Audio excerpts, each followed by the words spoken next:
আসসালামু আলাইকুম, স্বাগত জানাচ্ছি আরটিভির মধ্যাহ্নের সংবাদে। আপনাদের সঙ্গে আছে আমি সৈয়দা সাদিয়া বেনাজির। গণপরিষদ নির্বাচন ও জাতীয় সংসদ নির্বাচনের প্রস্তুতি একসাথে নেওয়া সম্ভব বলে জানান জাতীয় নাগরিক পার্টির আহ্বায়ক নাহিদ ইসলাম। সকালে রায়ের বাজার বুদ্ধিজীবী কবরস্থানে জুলাই গণঅভ্যুত্থানে নিহত শহীদদের গণকবরে শ্রদ্ধা নিবেদন শেষে এসব কথা বলেন তিনি। নাহিদ বলেন, নতুন বাংলাদেশ গড়তে গণপরিষদ নির্বাচনের কোনো বিকল্প নেই। সেই সঙ্গে ভারতে পালিয়ে যাওয়া সাবেক প্রধানমন্ত্রী হাসিনার দৃশ্যমান বিচারের দাবি জানান জাতীয় নাগরিক পার্টির নেতারা। এর আগে সকালে রাজনৈতিক দল হিসেবে প্রতিষ্ঠার পর প্রথম কর্মসূচির অংশ হিসেবে সাভারে জাতীয় স্মৃতিসৌধে শ্রদ্ধা নিবেদন করেছেন জাতীয় নাগরিক পার্টির নেতাকর্মীরা। তাদের সন্তানের বিচারটা বুঝিয়ে দেওয়ার আগ পর্যন্ত আমরা কোনোদিন আমাদের জায়গা থেকে অন্য কিছু চিন্তা করতে পারি না। বিচার বিভাগ, আইন বিভাগ এবং বাংলাদেশের রাজনৈতিক দলগুলোকে আমাদের জায়গা থেকে অনুরোধ করব যে দয়া করে আমরা এই খুনি হাসিনার বিচারটাকে নিশ্চিত করি। জাতীয় নির্বাচন সেটি গণপরিষদ নির্বাচন এবং একই সাথে সংসদ নির্বাচন আকারে করা যেতে পারে, সেই দাবিটাই আমরা জানাচ্ছি। এবং এই দাবির এটার ফলেই কেবলমাত্র আমাদের যেই পুরানো শাসন কাঠামো এবং সংবিধান সেটি পরিবর্তন করে আমরা নতুন বাংলাদেশ বিনির্মাণ করতে পারব। বরিশালে খেজুর ও ফলের দোকানে অভিযান চালাচ্ছেন ভোক্তা সংরক্ষণ অধিদপ্তর। এ বিষয়ে বিস্তারিত জানাতে সেখান থেকে সরাসরি যুক্ত হচ্ছেন সহকর্মী আরিফুল ইসলাম। আরিফ, অভিযানে কতগুলো ব্যবসা প্রতিষ্ঠানকে জরিমানা করা হয়েছে?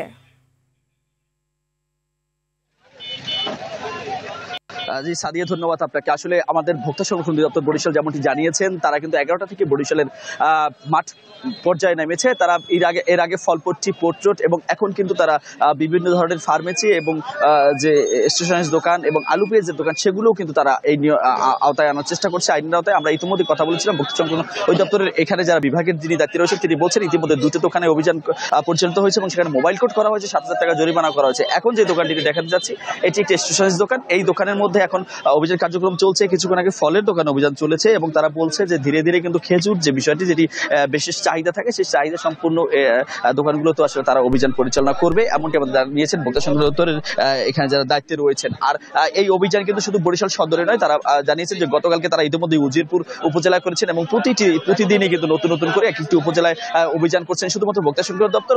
অপরদিকে বরিশাল জেলা প্রশাসনের পক্ষ থেকে আমরা কথা বলেছিলাম, তারা বলছেন যে প্রতিদিন তাদের নতুন করে শিডিউল করা হয়েছে, বিশেষ করে কন্টিনিউ যে তাদের মোবাইল কোড যে চলে, তারপরেও এই রমজানকে কেন্দ্র করে তারা তাদের বাজার মনিটরিং এবং মোবাইল কোড এই যে দুটি অভিযান একই সাথে চলে এবং এই নির্বাহী ম্যাজিস্ট্রেটের মাধ্যমে সেটি পরিচালিত হয়। এবং নির্বাহী ম্যাজিস্ট্রেটের মাধ্যমে একদিকে যেমন মোবাইল কোডে জরিমানা করা হয়, অপরদিকে তাদের মনিটরিং ব্যবস্থা করা হয়, অর্থাৎ কোন পণ্যের দাম বেড়েছে, কোনটি কি অবস্থায় স্থিতিশীল রয়েছে কিনা, এগুলো তাদের বাণিজ্য মন্ত্রণালয়ে জানানো হয়, এমনটি আমাদেরকে জানিয়েছেন। তো সব মিলে যেটি বলতে চাই সেটি হচ্ছে বরিশালে প্রতিদিনই ভোক্তা সংরক্ষণ অধিদপ্তর জেলা প্রশাসনের অভিযান অব্যাহত রয়েছে।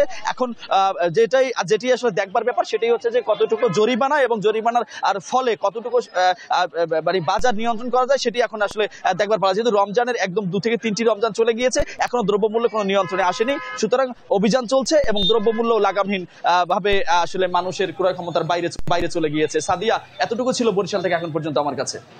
ধন্যবাদ আরিফ। তুচ্ছ ঘটনাকে কেন্দ্র করে জগন্নাথ বিশ্ববিদ্যালয়ের শিক্ষার্থীদের উপর মারধরের অভিযোগ পুরান ঢাকার যুবদল নেতা শহীদুল ইসলামের বিরুদ্ধে। সোমবার মধ্যরাতে রাজধানীর ধোলাইখাল এলাকায় এই ঘটনা ঘটে। স্থানীয়রা জানান, ধোলাইখাল এলাকার একটি মার্কেটের সামনে দিয়ে যাওয়ার সময় ভুলক্রমে নির্মাণাধীন ঢালাইয়ের উপরে পা দেন ওই শিক্ষার্থী। এতে স্থানীয় এক লোকের সাথে কথা কাটাকাটির এক পর্যায়ে যুবদল নেতা শহীদুল ইসলামের নেতৃত্বে স্থানীয় লোকজন শিক্ষার্থীকে মারধর করে। পরে তার সহপাঠীদের খবর দিলে 4 শিক্ষার্থীকে মারধর করে একটি ক্লাব ঘরে আটকে রাখে স্থানীয় লোকজন। পরে ওই শিক্ষার্থীদের উদ্ধার করে ন্যাশনাল মেডিকেল হাসপাতালে নেওয়া হয়। এদিকে এ ঘটনা ফেসবুকে ছড়ানোর পর বিশ্ববিদ্যালয়ের শিক্ষার্থীরা ক্লাবটি ভাঙচুর করে। এ সময় শিক্ষার্থীরা ওই নেতাকে ধরতে রাতভর সেখানে অবস্থান করে। পরে শেষ রাতে অভিযুক্ত যুবদল নেতার দ্রুত বিচারে প্রক্টর ও প্রশাসনের আশ্বাসে ক্যাম্পাসে ফিরে যায় শিক্ষার্থীরা। হয়েছে কোনো একটা ইস্যুনে, তারপর তার আটকে মারধর করছে। ও একাই ছিল তখন।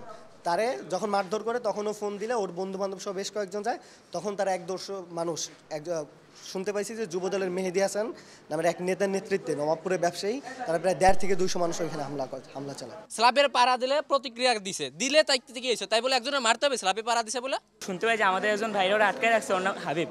পরে আমরা গেছি ওরা ছুটাইতে, ওইজন ছুটাইতে যাই প্রথমে ওরা স্থানীয়রা কাচের বোতল ছুঁড়ে মারছে, আমার পা কাটছে, আমাদের কয়েকজন পা কাটছে, তারপরে কয়েকজন কাটকে ওরা মারছে। মহল্লা একটা আতঙ্ক হয়ে গেছে যে কোন সময় কোন দুর্ঘটনা ঘটে আমরা কি ওই ঘুমাইতাছি, সবাই জাগ্রত। আবার হন ওইদিকে কি ওরা যাইতে দেন, আমার বাচ্চা পাইতাছি না, 5 বছরের ছেলে। চট্টগ্রামে তারাবির নামাজ শেষে মসজিদের মাইকে ঘোষণা দিয়ে গণপিটুনিতে 2 জন নিহত হয়েছেন। এ সময় পাল্টা গুলিতে 5 জন এলাকাবাসী আহত হন। সোমবার রাতে সাতকানিয়ার ছনখোলা এলাকায় এ ঘটনা ঘটে। স্থানীয়দের অভিযোগ, কাঞ্চনার নেজাম নামের এক রাজনৈতিক কর্মী গত 5 আগস্টের পর মধ্যপ্রাচ্য থেকে দেশে আসেন। তিনি এলাকায় চাঁদাবাজি, ডাকাতি সহ নানা অপকর্মে জড়িয়ে পড়েন। সোমবার রাতে নেজাম কয়েকজন সহযোগী নিয়ে ছনখোলায় গেলে মসজিদের মাইকে ডাকাত পড়েছে ঘোষণা দেওয়া হয়। এ সময় নেজাম এলাকাবাসীর উপর গুলি চালান।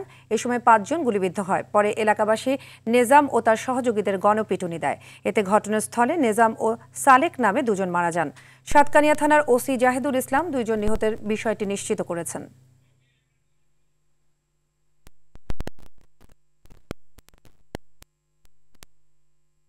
1152টি অভিযোগ জমা পড়েছে গুম তদন্ত কমিশনে।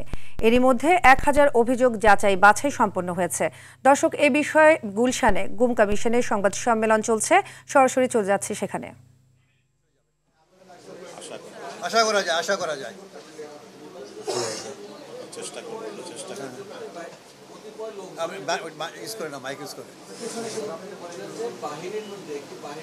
কতিপয় লোকজনের জন্য এই গুম সংক্রান্ত বিষয়গুলো ঘটেছে। বাহিনীর ছত্রছায়া কি কতিপয় লোকজন এই কাজ করতে পারে? না, ওটা তো না ওটা তো উপর থেকে বলা হয়েছে। ডেফিনেটলি এটা তো কমান্ড রেসপন্সিবিলিটি আছে। এবং আমরা আমাদের ফার্স্ট রিপোর্টে বলছি, মানে ইন্টারিম রিপোর্টে, যে ওইটা from the highest level of be then political government. এগুলো গুমের ঘটনা মোস্টলি হয়েছে as per the directive or at the behest of the highest level of the then political government. আমরা পাচ্ছি এখন তো শেষ হয় নাই, শেষ হইলে বুঝতে পারবো, কিন্তু পাচ্ছি আমরা, বললাম তো আমরা পাচ্ছি, ইন্টারভিউ রিপোর্টে আমরা বলছি এগুলো আমরা পাচ্ছি, তো বললাম তো আমরা পাচ্ছি। আমাদের শুনেন, এটা খেয়াল রাখবেন, আমাদের প্রত্যেক রিপোর্টে যেটা দিয়েছি আমরা, ফার্স্ট ইন্টারভিউ রিপোর্টে, সেকেন্ড ইন্টারভিউ রিপোর্টে তাই হবে এবং ফাইনাল রিপোর্টে তাই হবে। আমাদের প্রত্যেকটা অবজারভেশন, প্রত্যেকটা ফাইন্ডিং থাকবে এভিডেন্স বেসড, সাক্ষ্য প্রমাণের উপর নির্ভরশীল থাকবে। আমরা সবগুলো থাকবে এভিডেন্স বেসড। আমরা তো এভিডেন্সের বাইরে যাওয়ার কোনো সুযোগ নাই। যদিও ট্রায়ালটা হবে by the ICT on the base of the chargesheets given by the investigating team of the ICT. তাদের তো ইনভেস্টিগেটিং টিম আছে, চার্জশিট দেওয়ার দায়িত্ব তাদের, এটা আমাদের না। কথা বুঝছেন? আমরা আগের মিটিংয়ে আমরা বলছি, প্রেস কনফারেন্সে বলছি যে এই কমিশনটা একটা ফ্যাক্ট ফাইন্ডিং কমিশন, ওইটা আপনার ইনভেস্টিগেটিং এজেন্সি না বা প্রসিকিউটিং এজেন্সি না। Clear? But they may make use of the materials that will be reflected in our first interim report. হ্যাঁ, আমরা যাবো। এটা তো it's a continuing process, it's an ongoing process. যাবো আমরা। দর্শক, এতক্ষণ দেখছিলেন গুম কমিশনের সংবাদ সম্মেলনের অংশবিশেষ। চলে যাচ্ছে পরের সংবাদে। চাঁদপুর ও জয়পুরহাটে সড়ক দুর্ঘটনায় 3 জন নিহত হয়েছে। গেল রাতে চাঁদপুর শহরের পুরান বাজার গার্লস হাই স্কুলের সামনে পিকআপ ভ্যানের ধাক্কায় 2 মোটরসাইকেল আরোহী নিহত হন। নিহতরা হলেন ইতালি প্রবাসী অভি ও নিলয়। তারা সম্পর্কে খালাতো ভাই। গেল রাতে জয়পুরহাটের 5 বিবির ফিসকাঘাট এলাকায় সিএনজি অটোরিকশার ধাক্কায় মোটরসাইকেল আরোহী গোলাম নাসির বিপ্লব নিহত হয়েছে। নাসির উপজেলা স্বেচ্ছাসেবক দলের সদস্য সচিব।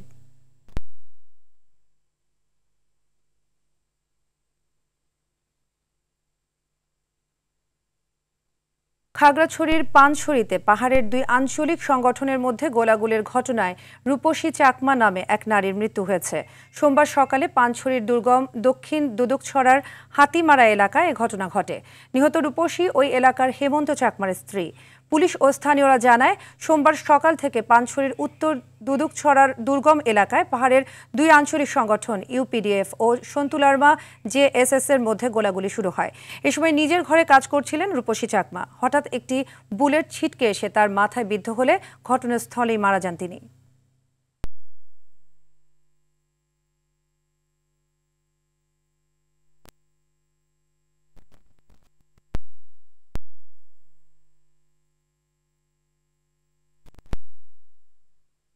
অবৈধ সম্পদ অর্জনের মামলায় ১৩ বছরের দণ্ড থেকে খালাস চেয়ে বিএনপি চেয়ারপারসনের উপদেষ্টা আমানুল্লাহ আমানের আপিলের রায়ের জন্য আগামী ৩০ এপ্রিল দিন ধার্য করেছেন আপিল বিভাগ।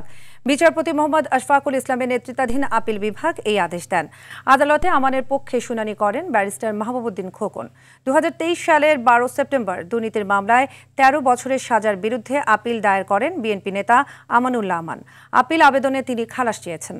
২০০৭ সালের ৬ মার্চ রাজধানীর কাফরুল থানায় আমান দম্পতির বিরুদ্ধে দুর্নীতির মামলা করে দুদক। ২১ জুন আমানুল্লাহ আমানকে ১৩ বছর এবং তার স্ত্রী সাবেরাকে ৩ বছরের কারাদণ্ড দেন বিশেষ জজ আদালত।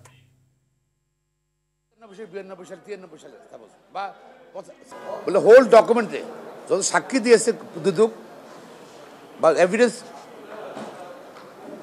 হাজির করেছে, কোথাও আমানুল্লাহ আমান দুর্নীতির মাধ্যমে কোনো সম্পদ অর্জন করেছেন এরকম কোনো প্রমাণ দুদক করতে পারেনি। এবার আন্তর্জাতিক। ইউক্রেনে সামরিক সহায়তা প্রদান সাময়িকভাবে বন্ধ করেছে যুক্তরাষ্ট্রের প্রেসিডেন্ট ডোনাল্ড ট্রাম্প। হোয়াইট হাউসে ইউক্রেনের প্রেসিডেন্ট ভলোদিমির জেলেনস্কির সঙ্গে বাক বিতণ্ডার পর এই সিদ্ধান্ত নেন তিনি। সাময়িক এই অস্ত্র সহযোগিতা বন্ধ রাখার সিদ্ধান্ত কার্যকর করতে মার্কিন প্রতিরক্ষা মন্ত্রী পিট হেগসেথকে নির্দেশ দিয়েছেন প্রেসিডেন্ট ট্রাম্প। ট্রাম্প জানান, যতক্ষণ না ইউক্রেনের নেতারা শান্তির প্রতিষ্ঠায় সদিচ্ছা দেখাচ্ছেন ততক্ষণ পর্যন্ত সকল সামরিক সহযোগিতা বন্ধ থাকবে। এছাড়া শুরু থেকে ওয়াশিংটনের সহযোগিতার জন্য জেলেনস্কির আরও কৃতজ্ঞ হওয়া উচিত বলে মনে করেন মার্কিন প্রেসিডেন্ট। মধ্যাহ্নের সংবাদ এ পর্যন্তই। দুপুরের সংবাদ ১:২টায় দেখার আমন্ত্রণ রইল। ধন্যবাদ সবাইকে।